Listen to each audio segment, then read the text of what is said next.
नमस्ते बच्चों। और कैसे हैं आप? आशा है कि आप स्वस्थ होंगे, सुरक्षित होंगे, अपने स्वास्थ्य का ध्यान रख रहे हैं और साथ ही साथ पढ़ाई भी कर रहे हैं।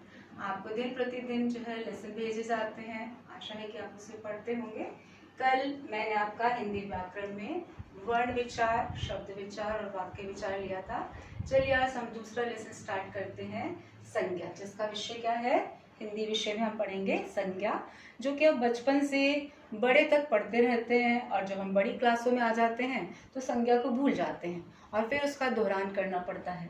तो ये कक्षा 3 से लेके 12 तक के बच्चे पढ़ सकते हैं। और पद विश्लेषण जब हम करते हैं या पद व्याख्या करते हैं तब भी हमको संज्ञा पढ़ने की आवश्यकता पड़ती है। चलिए देखते हैं। आप वैसे जानते हैं लेकिन एक बार दोहरान हो जाएगा। संज्ञा को हम इंग्लिश में नाउन कहते हैं। देखिए संज्ञा की क्या परिभाषा है? किसी व्यक्ति, वस्तु, स्थान, प्राणी, गुण तथा भाव आदि के नाम को संज्ञा कहा जाता है, या इस प्रकार के शब्द जो किसी व्यक्ति का, वस्तु का, स्थान का, प्राणी का, गुण तथा भाव का बोध कराते हैं, वो सभी क्या कहलाते हैं? संज्ञा कहलाते हैं। देखिए हम इसको बहुत आसान तरीके से समझते हैं। यहाँ पे हम जिस परिभाषा में हमने जिन जिन शब्दों का प्रयोग किया है उन शब्दों के माध्यम से हम जानते हैं। देखिए यहाँ पे हमने कहा किसी व्यक्ति। अब व्यक्ति क्या है? व्यक्तियों के नाम, जिस प्रकार से विकास है। स्वामी विवेकानंद हैं। राम एक सामान्य व्यक्ति भी हो सकता है और पुरुषोत्तम राम विशेष व्यक्ति भी हो सकता है। अब हम आते हैं वस्तु, वस्तुओं के नाम। वस्तुओं के नाम में मेज, पंखा, पलंग, कुर्सी, आपकी पुस्तक, कलम, पेन, कुछ भी हो सकता है। चलिए अब आगे बढ़ते हैं। हमने परिभाषा में लिया था स्थान। अब स्थान के नामों में राजस्थान की राजधानी जयपुर, आप जहाँ निवास करते हैं मोहनपुरा, और हमारा राजस्थान। इसके अतिरिक्त दिल्ली, पंजाब, अन्य देशों के नाम भी हो सकते हैं। चलिए अब हम चलते हैं प्राणियों के नाम। अब प्राणियों में छोटे कीट पतंगे से लेकर बड़े से बड़ा जानवर, हाथी, शेर भी हो सकता है। मैंने जो उदाहरण के रूप में लिखा है बिल्ली, गाय, तितली, शेर, और आप जिसे पालते हैं भैंस भी हो सकता है। चलिए उसके बाद हम पढ़ते हैं गुण की ओर। गुणों में आता है ईमानदारी, सच्चाई, आपकी दयालुता, बेईमानी, ये सब किस में आएगा? गुणों में आएगा। अब भावों की ओर बढ़ते हैं। जो शब्द भाव किस में आते हैं? संज्ञा में आते हैं। भावों के नाम करुणा, दया, ममता, क्रोध, ये सब किस में आ जाते हैं? भाव में आते हैं। ये तो हमने परिभाषा को इसके द्वारा स्पष्ट किया। अब परिभाषा के आधार पर ही हम क्या करते हैं? संज्ञा के प्रकार अथवा भेद करते हैं। देखिए मुख्य रूप से संज्ञा के 3 भेद बताए गए हैं। पहला है व्यक्तिवाचक, दूसरा है जातिवाचक, तीसरा है भाववाचक। पहले हम समझते हैं व्यक्तिवाचक को। व्यक्तिवाचक से क्या अभिप्राय है? जहां किसी विशेष व्यक्ति का, स्थान का, वस्तु का, प्राणी के नाम का बोध किया जाए, वहां पर कौन सी संज्ञा होती है? व्यक्तिवाचक संज्ञा होती है। जैसा कि आपने देखा व्यक्तियों के नाम, वस्तुओं के नाम, स्थानों के नाम, प्राणियों के नाम, ये सब किस में आ रहे हैं? आपके व्यक्तिवाचक संज्ञा में आ रहे हैं। दूसरी आपकी है जातिवाचक संज्ञा। जातिवाचक संज्ञा संपूर्ण जाति तथा पदार्थ का बोध कराने वाले जो शब्द हैं वो जातिवाचक संज्ञा में आते हैं।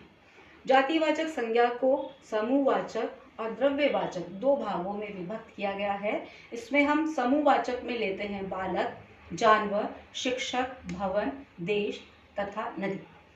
द्रव्यवाचक में स्वर्ण, चांदी, इस प्रकार से तांबा, कोई भी द्रव्य लिया जा सकता है। तो ये क्या है? समूह का बोध कराने वाले, पदार्थ का बोध कराने वाले द्रव्यवाचक जो है वो किस में आते हैं? जातिवाचक संज्ञा में आते हैं। तीसरा जो भेद है वो है भाववाचक संज्ञा।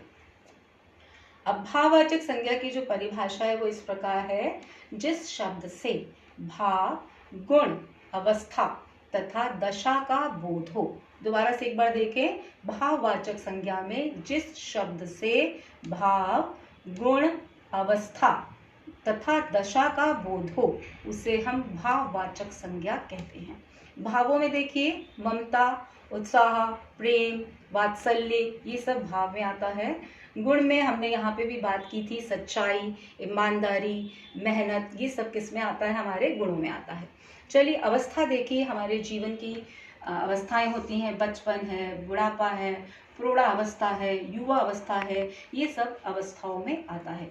इसके अतिरिक्त दशा की जब हम बात करते हैं, दशा में रोगी है, गरीबी है, अमीरी है, ये सब किस में आएगा? दशा में आएगा। अर्थात कहने का अर्थ क्या हुआ?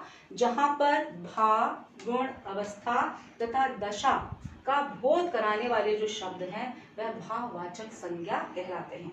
इतना समझ में आ गया होगा। इसके पश्चात देखिए, मैं इसको बोर्ड को पलट देती हूँ और पीछे भी मैंने आपके लिए इसीलिए लिख के रख लेती हूँ जिससे कम समय में वीडियो आपका कम चले, नेट कम खत्म हो, इसीलिए मैं पहले से ही लिख के आपके लिए रखती हूँ। चलिए देखते हैं, व्यक्तिवाचक संज्ञा को जातिवाचक संज्ञा के रूप में कैसे लिखा जाता है। अब जिस तरह से ये शब्द है मंथरा, विभीषण, रावण, विशेष पात्र हैं ये। अब इन पात्र जो है ये किस में आते हैं? आपके व्यक्तिवाचक संज्ञा में आते हैं, लेकिन हम व्यक्तिवाचक को किस में बदल रहे हैं? जातिवाचक में। हर महिला मंथरा नहीं होती, हमने इनके गुणों के आधार पर क्या कर दिया? उसे जातिवाचक में बदल दिया। इसी तरह से आप कहते हैं कि हर घर में विभीषण बैठा है, हम लोग अपने सामान्य जीवन में इन शब्दों का, इन वाक्यों का प्रयोग करते हैं। फिर एक इस तरह के कई भजन और गीत भी आए हैं, अब तो हर मन में रावण है। तो हमने क्या किया? व्यक्तिवाचक संज्ञा को किस में बदल दिया? जातिवाचक संज्ञा में बदल दिया है। उसके बाद देखिए, जातिवाचक शब्दों को या जातिवाचक संज्ञा के शब्दों को हम भाववाचक संज्ञा में भी बदलते हैं। इस तरह के प्रश्न भी हमारे प्रश्न पत्र में पूछे जाते हैं। देखिए, ये जातिवाचक शब्द है लड़का, और इसको हम भाववाचक में क्या बदला हमने? लड़कपन। बूढ़ा जातिवाचक शब्द है और हमने इसको किस में बदला? बुढ़ापा, भाववाचक संज्ञा में। उसी प्रकार से बच्चा और बालक जातिवाचक शब्द हैं, जिसको हमने किस में बदल दिया? भाववाचक में, बचपन। आपको समझ में आ गया होगा। अगर नहीं समझ में आता है तो हम आपकी सेवा में हमेशा उपस्थित हैं, और जब हम विद्यालय में मिलेंगे, आपके मन में कुछ प्रश्न होंगे, आप समूह में भी, ग्रुप में भी आपका मोबाइल नंबर है, आप व्हाट्सएप पे भी हमें प्रश्न पूछ सकते हैं और व्यक्तिगत रूप से भी प्रश्न पूछ सकते हैं।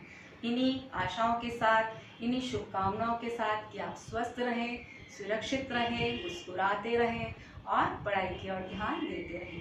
तुम्हारी मैडम सुनीता। नमस्कार।